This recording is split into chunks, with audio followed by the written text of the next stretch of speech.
tuzi ko muri benshi mudutegereje kuri RBA, televiziyo Rwanda, radio Rwanda na radio z'abaturage zishamikiyeho, kuko twabararikiye ko muri uyu mwanya tuza kuba turi kumwe na nyakubahwa Perezida wa Repubulika Paul Kagame. Muri benshi rero mudukurikiye, ariko kandi ni ikiganiro tugiye kuba turi kumwe n'ibindi bitangazamakuru bitari bike bya hano mu Rwanda.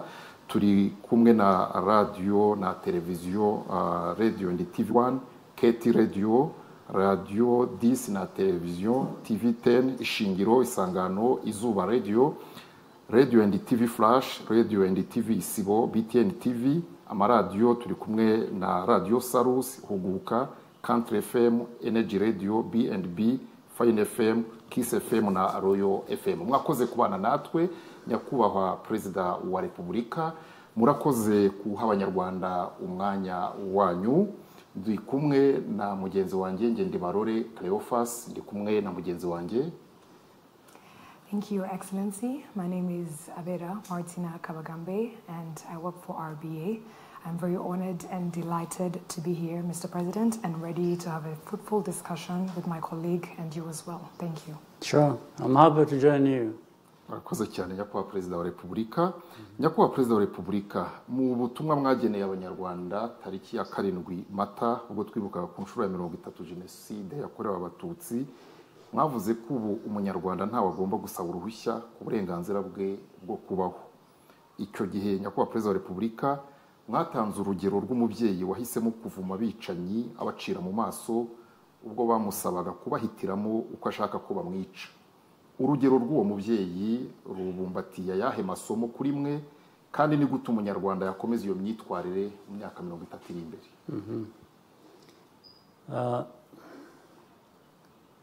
Hari ibintu bibiri mu masomo y'igihugu cyacu abanyarwanda barakwiye kuba bavanamo guhitamo ibyo bakora, ndetse ari byo biganisha ku cyo mubyeyi wavumye bashaka kumwica bamuhitishamo uko bamwica. Icyambere ni amateka yacu dusanganywe tuzi ya kera yanavuyemo no kwibohora, ibyo bikaba byarahindutse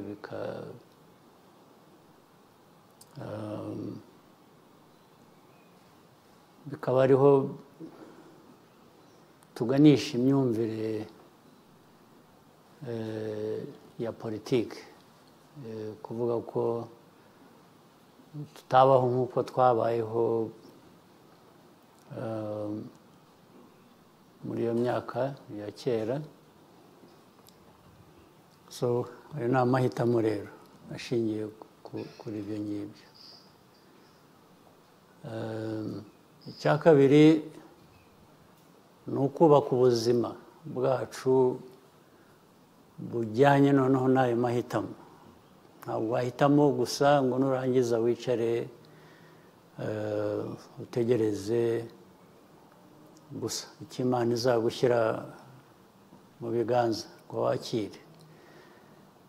Icyo ushaka ko Imana igushyira mu biganza ngo wakire, ibyo biganza yabiguhaye n'ubundi ngo ubikoreshe. Waha amaboko ngo uyakoreshe ugire ushobore kuba umuntu muzima nk'uko yabigennye.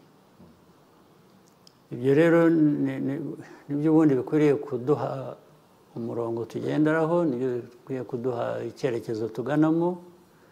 Hari ayo mateka mabi yahindutse, ariko noneho yahindutse ngo habe iki, abantu babeho neza, bashobore gutera imbere, igihugu gitera imbere, abanyarwanda babe bishimiye icyo bari cyo naho bagana, kandi ari bo babanje kubyigenera. Ibindi byose, inkunga abantu batera, gufatanya natwe, bikaza byongera kuri ibyo ngibyo. Umuntu afashe n'urwo rugero, haba muri iyi myaka 30 hari aho noneho nk'igihugu nk'u Rwanda cyahuye no guhitishwamo mu buryo bisaba ko gihitamo ibinyuranye ibibusanye n'iby'abantu bashaka ko kinyuramo? Guhitamo abanyarwanda bahisemo kera niho havuye biriya navugaga byo kwibohora, ariko nyuma yabyo kubaka muri iyo nzira yo kwibohora bishingiyeho kuri ibyo niho abantu bahura n'ibibazo ko hari benshi cyane cyane biturutse hanze ndetse byubakira ku nabiturutse mu gihugu. Icyo mvuga ni ukuvuga ngo urebye ari amateka y'u Rwanda mabi tuzi yo muri 1994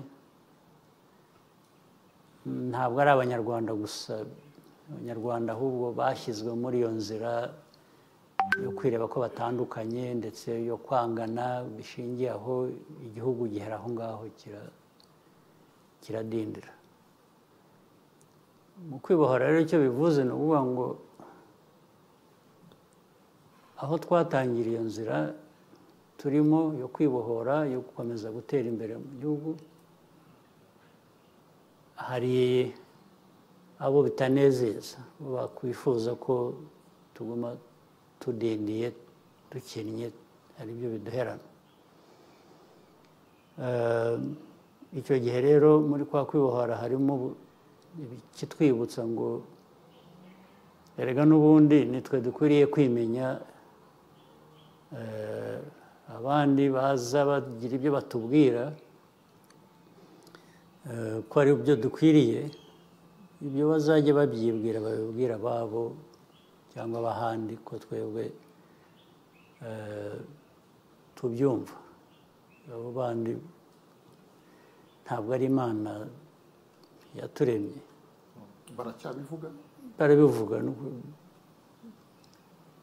n'ejo hazaza barabivuze usibye hashize. Kuko icyo mvuga ni uko n'ejo uzabisanga nibucya turabisanga. Isi niko iteye, tugomba kumenya isi turimo ko iteye tukayifata uko imeze, ariko ntitwemere ibitugiraho ingaruka zitari nziza. Yakoze nyakubahwa Perezida wa Repubulika. Umunyarwanda wa 2024 amaze kumenya adashidikanya ko u Rwanda rukwiye ibyiza kuko birahari kandi aranabibona. Ingero twavuga nka stade Amahoro, amashanyarazi n'amazi hirya no hino mu gihugu mu baturage, imihanda ya kaburimbo n'indi itari kaburimbo ariko itunganije, mituelle de santé n'ibindi. Ibi rero byatumye nyakubahwa Perezida wa Repubulika uwo munyarwanda mwitegura kujya gusaba amajwi, umuntu yavuga ko yihagazeho kuko arasaba byinshi kandi yamaze kubona ko bishoboka. Umuntu ntabwo yaba yibeshye nyakubahwa Perezida wa Repubulika avuze ko umuntu muhanganye muri uru rugendo twinjiramo rw'amatora ari mwebwe ubwanyu mu gushaka kugera ku birushijeho, ariko kandi n'imbogamizi igihugu gihura nazo zarahindutse uhereye no kuba hari abumva twarageze iyo tujya mukunda no kubigarukaho. Niki kuri mwe mwabwira uyu munyarwanda umaze kumenyera ko ibyiza byose abyemerewe kandi bishoboka? Ese yitege iki muri iyi myaka iri imbere kirenze ibyo mumaze kumugezaho? Icyo nabwira umunyarwanda cya mbere ni ukugira ngo tuvanemo ibidukomeza muri amateka y'igihe kitari kirekire gishize, bihereye ku byo tumaze kugeraho tumaze gukora. Icyiza cyabyo ni uko byerekana ibishoboka kandi ko bishoboka. Iyo umaze kubona igishoboka rero kandi bigaragaza ko bituruka mu banyarwanda, icyakubuza gukora ibirenze byiza ngo ugere kure imbere heza yaba ari iki? Ni ibintu byoroshye. Ni nko kwigisha umuntu umwereka urugero, wereka abantu urugero rw'ibishoboka kandi ndetse bagizemo uruhare wenda batanazi cyangwa batumvaga, ukabereka uko babigizemo uruhare, uko aribo batumye bishoboka gutyo, niyo haba haraturutse inyongera ziturutse mu mfashanyo, mu gutera inkunga guturuka hanze ntibivanaho cya kindi wahereyeho cy'uko ari wowe biheraho. Ibyo rero ntabwo ari amakuru babwirwa gusa, ni ibyo babona noneho kandi bibagiraho n'ingaruka mu gutera imbere mu buzima bwabo. Ibyo wavuze ari ibijyanye n'ubuzima, ari ibijyanye n'imyidagaduro, ari ibijyanye n'ibikorwa remezo bifasha muri siporo cyangwa iyo myidagaduro, ari ibijyanye n'imibereho isanzwe, ari ubuhinzi n'ubworozi, uko bitera imbere, uko abantu bashobora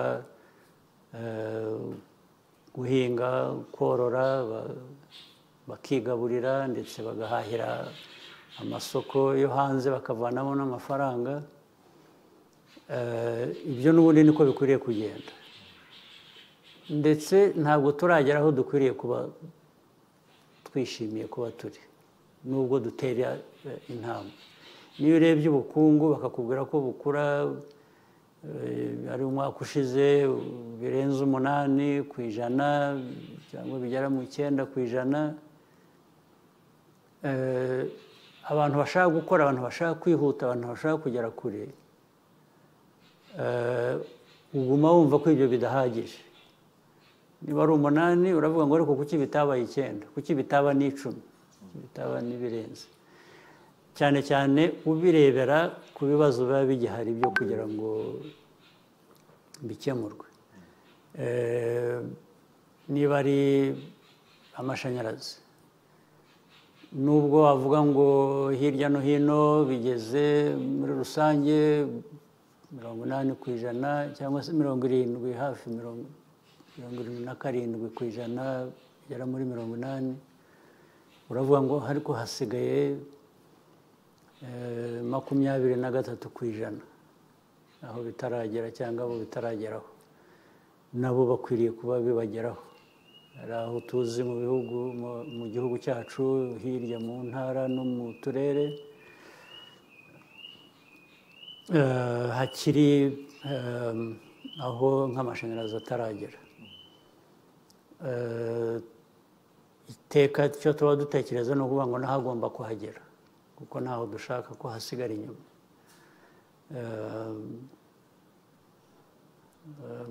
Bityo rero nicyo navuga ngo kwiyamamaza, kongera gutorerwa kuba umuyobozi w'igihugu ubirimo uwo ari we wese, twebwe dufite amahirwe yo kuvuga ngo hari ibyaturanze tumaze gukora mu myaka ishize tuyoboye abantu, n'abandi bafite ibyabaranze cyangwa ibyo bifuza ko byabaranga bumva ndetse banarushaho. Niyo mpamvu baboneka bagashaka nabo kujya mu mwanya wo kuyobora igihugu. Ibyo ni uburenganzira bwabo, ariko uburenganzira bundi ni ku baturage guhitamo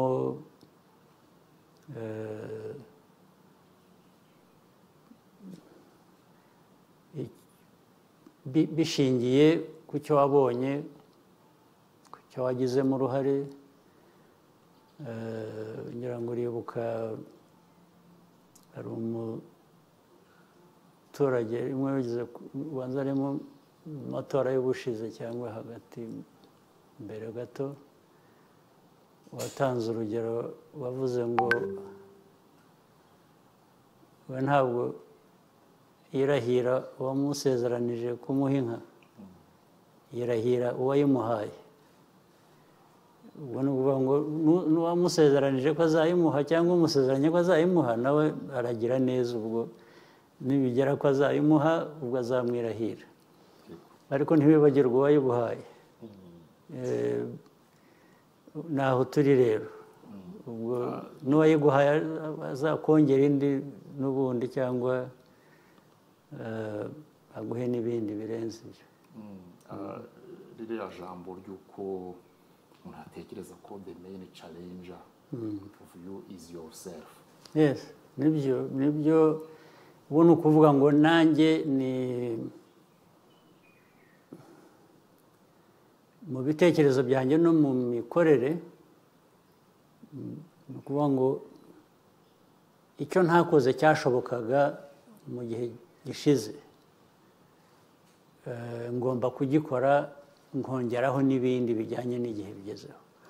Nicyo bivuze, kuko ntabwo bijyanye rero no kuvuga gutera imbere kurushaho kuri buri wese, ariko noneho no kuri buri wese n'uzabatora. Ni ukuvuga ngo ariko uruhare twagize muri ibi twarushaho kugira uruhare kugira ngo noneho ibintu birusheho no kwihuta. Nanjye ubwanjye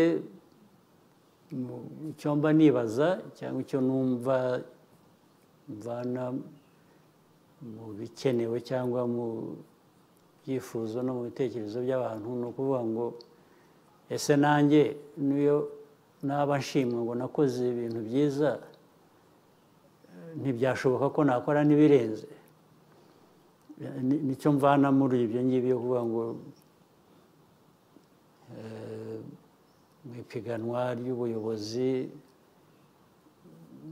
ndi ku nshuro ebyiri, kuko wenda ibyo abababaririza urutizo uko byaba bibarwa kose, ibishimwa ko twagezeho birumvikana, ni nabyo abantu bashobora guheraho bahitamo. Ariko kuri jye igihe bakora ibyo byo guhitamo, mba mvuga ngo ibi ni byiza, ariko n'ejo bikwiriye kuba birusha. Ubwo ni ukuvuga ngo rero bifite icyo binsaba kirenze wenda icyo nashoboye gutanga mu gihe cyashize cyangwa cyangaragayeho. Thank you, Excellency. Rwanda has been subject of criticism that equate the number of years you have been president to a lack of democracy. Across the world, we are witnessing a crisis in governance in many places considered democratic. How do you think democracy should be measured? And what do you tell people who disagree with that definition? Right. Well, first, I always prefer to concentrate on my responsibility and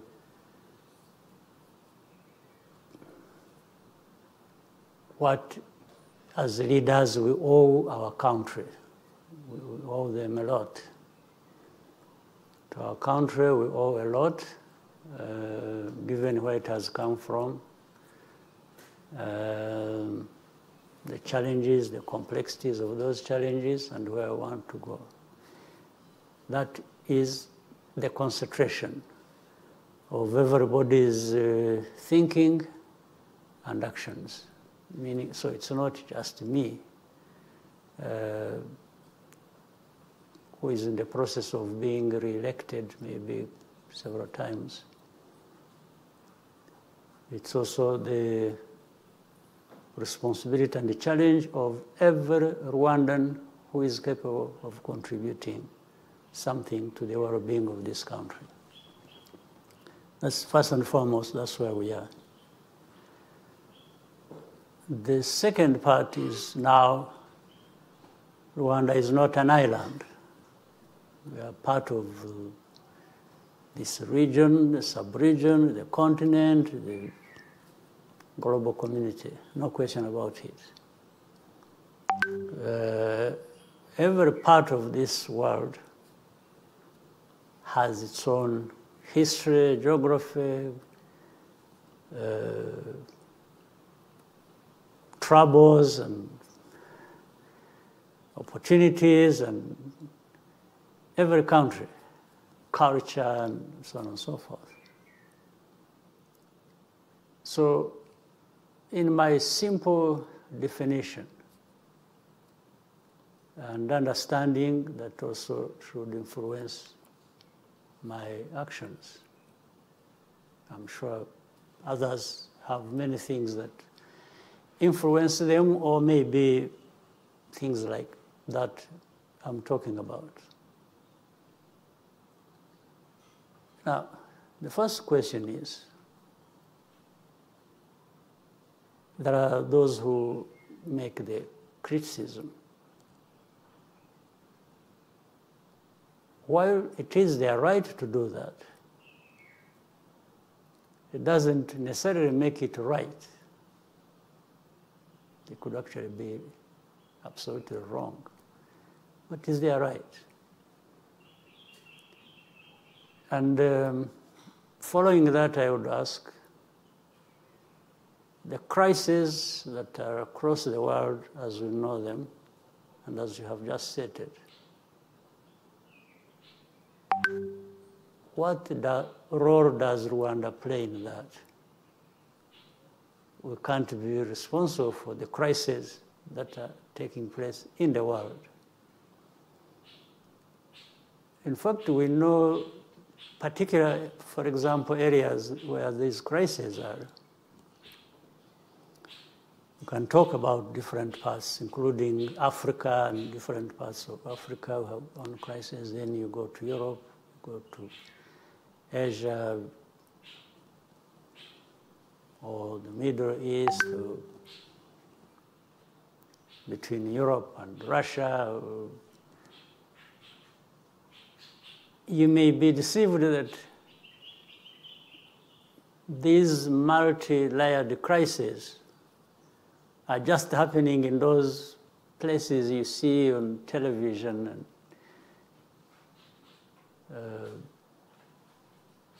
hear about on the news and so on and so forth only. You may think that's where they only exist. But even those countries that are part of or seemingly are trying to resolve these problems, at the same time,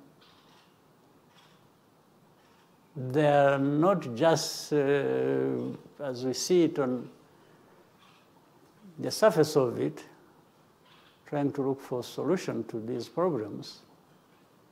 They are actually part of those problems. That's one. But the other thing is, even where they come from when they are being seen to be looking for solutions to these problems, they have actually problems. And many problems, including that question being raised of democracy, of different things. Democracy, as people want to define it, we'll talk about that.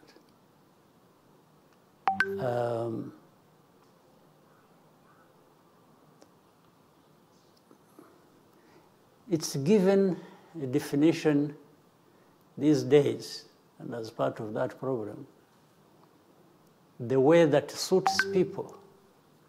You may attack somebody else for lack of democracy, as you think. When you have your own problems relating to democracy yourself. But the difference is, these people give themselves the right to question other people or other countries,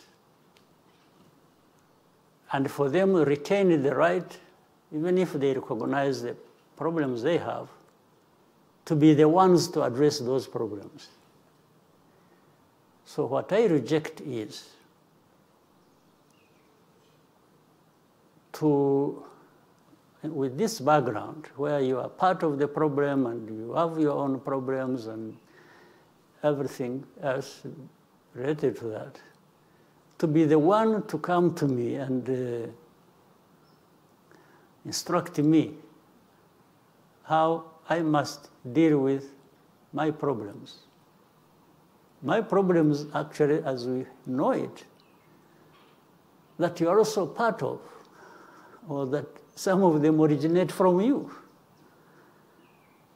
So that's how we have come to learn ourselves to look at what we are responsible for and deal with that the best way we can in our interest, in the interest of our people, to be able to make progress and so on and so forth. Listen to critics, but not put really much weight on that unless they're talking about something real they can support with the facts. That I see is also a problem. I may see that, absolutely. And then I will deal with that. But I will deal with that because I have recognized, I have seen it is a problem and it is affecting me. I will not do it because they are demanding me to do it. That's the difference. So critics, and it's a cliche. People say too much of nothing and they make it sound like there is a value in it. But we receive it as the world we live in. That's what the dictates are.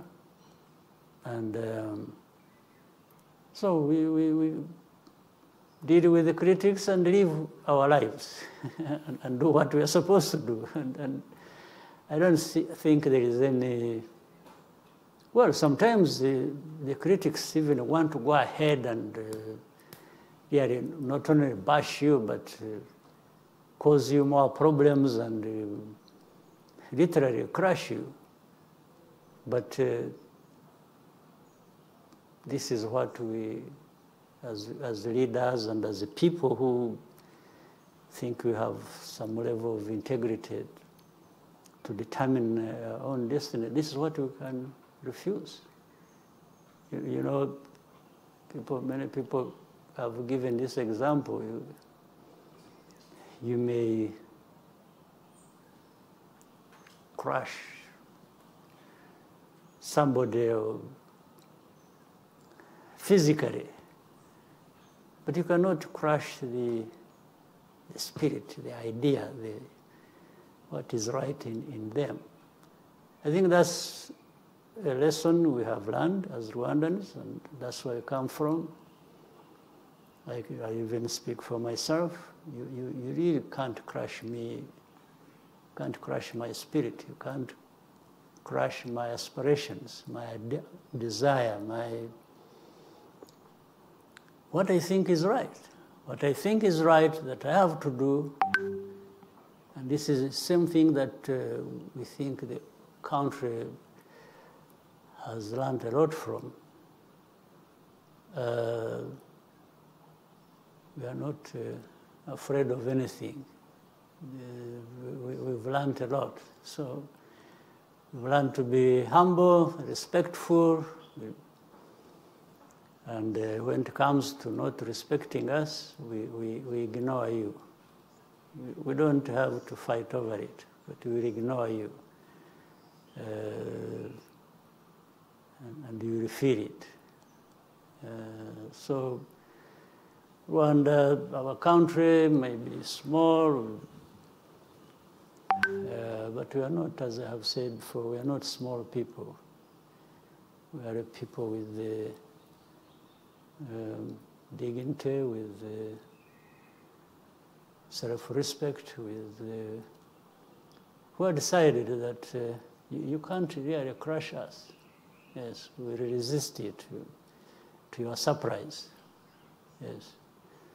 And that's why we have come from nothing, literally. That's why we've risen out of the ashes. It's because we refuse to be crushed by some people who want to buy our methods. They will do it directly, they will do it indirectly, I was seeing, I'm saying this because you're a journalist, you must be aware of that. I was seeing a conglomerate of journalists who are really up in arms against us, but these are just, they are wasting their time. They should have used their money and their energy for something else. Rwanda is there and will prosper and will be better every year in spite of them. Thank you, Excellency. In the midst of a geopolitical change, how can Rwanda and Africa position itself? How can we build our own table instead of fighting for a seat at the table? It's a very common thing, and we have really many people understand this. We've talked about it before. We always talk about it. As again, Africa has many challenges, but it has even more opportunities and resources to actually achieve whatever they set out to do. There's no question. But it's always going to be politics that creates these gaps, these loopholes, that those who want to exploit Africa, to keep it underdeveloped, and they go through.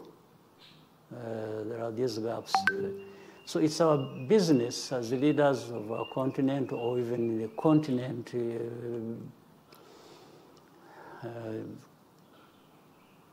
continent's people, the young, the old, to have this politics that says no. We know better, we want better, and it's possible, and we must do it, but working together is going to be the starting point. If one country wants to develop in its own, it doesn't matter. There is no big country in Africa yet, especially if you take Africa and compare it with other continents.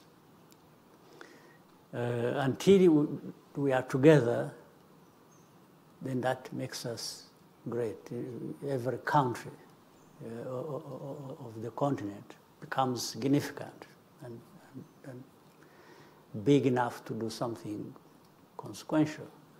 But if we keep divided like we have been, and not only divided but conflicting and all kinds of stuff, then we are just keeping ourselves where those who don't want Africa to develop want us. You are really literally the one keeping yourself there where people want you, those who don't want you to develop. It's not them doing that. There's nothing that stops African countries, including Rwanda, to do the right thing for ourselves and resist things that tend to diminish us and keep us underdeveloped. There's nothing that is there that we can't deal with. Yes, what do you think needs to be done to ensure less divisionism between African countries? It's politics. It's politics. It's politics that one in every country that does the right politics for its strength, for its development, and so on and so forth. Even more important, politics that brings together the countries to work together. So there is nothing else. It's not anything that is really completely abstract. It's doable, but it's done by people. Why somebody would know the right thing to do and doesn't do it is something I can't explain. It is beyond my control. Yes, I can't. But I know many people know the right thing to do, but many don't show up to do it. So how can I have no explanation for that. But I can only theoretically express it openly and to everybody, and practically try to do it myself. But I can't decide what everybody does. It's up to them. It is them to decide how to play their politics. Thank you very much, Your Excellency. With your permission, we can take a short break and convene shortly again. Absolutely. Thank you. No problem. Nigewe mfura mu muryango wacu abambonye uretse ko nkundira uko ngaragara baranandahirira ngo ndyoshye ibirori nkizihira imisango banzi ku izina rya United Gene barumuna banjye ni batatu American Gene, Ingwe na Bombastic. Umubyeyi wacu NBG Limited yadutoje kugira urugwiro no gutanga ibyishimo ku nyoko muntu. Ntushidikanye ku buziranenge bwacu twabiherewe icyangombwa. Inshuti yanjye so mucurure ibinyobwa bya NBG kubera ko biri mu bacuruzi bose bakwegereye. Abacuruzi namwe mwikwicisha inyota abakiriya nimubegereza ibinyobwa barabikeneye ngo ntimwegereye uruganda kandi murashaka kurangura. Hamagara kuri 0782 16 14. Niba uri nakure turagutwaza. Icyitonderwa ntibyemewe kunywa inzoga ku muntu wo munsi y'imyaka 18 kandi n'abazinywa tunywe mu rugero. Kirazira kandi ku mubyeyi utwite.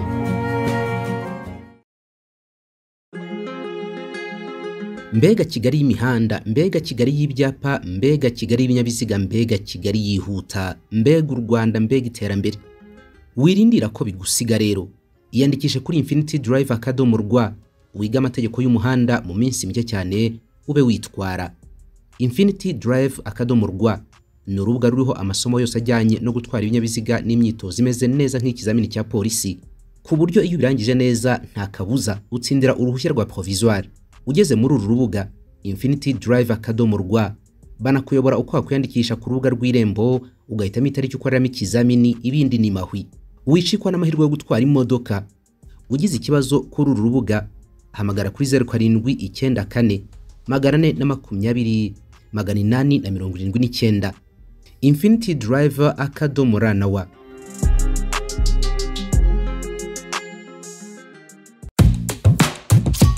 Umvi y'imibare miliyari 3 na miliyoni 300 y'abaturage b'isi bakabakaba 70% by'ikiremwa muntu kicaye ku mubumbe. Mu buryo bumwe cyangwa ubundi aba bantu bashobora kuvugana cyangwa bagahura byoroshye bikorwa n'ihuzanzira rya internet. Mu Rwanda naho byabaye nk'ubuzima. Hejuru ya 30% bahuriye mu ruziga rumwe rw'ihuzanzira rya murandasi. Ikigo cyagenzuye ibingibi neza ni Infinity Tech Solution. Ikimara kubona ibingibi Infinity Tech Solution yaguhuje n'isi yagutse mu buryo bw'ikoranabuhanga. Ibijyanye na murandasi ihuzanzira ntibyerekeranye naryo. Ikoranabuhanga rya mudasobwa, ubusesenguzi bw'amakuru n'ububiko bwayo, systeme z'ikoranabuhanga n'ibindi byinshi cyane ni muri Infinity Tech Solution wabariza n'abanyamwuga. Kubaka mobile app, imbuga z'ubucuruzi nka e-commerce, kubaka imbuga z'amakuru, imbuga z'ibigo bya leta n'iby'abikorera, kurinda ububiko bw'amakuru, gusesengura systeme zihuzanzira nk'ikoranabuhanga, kongera ubushobozi bwa systeme ibigo bikoresha n'ibindi bigiye bitandukanye byose wabibariza hangaha muri Infinity Tech Solution. Bahamagare kuri 0798 7 3 no kuri 0723 5 8 7.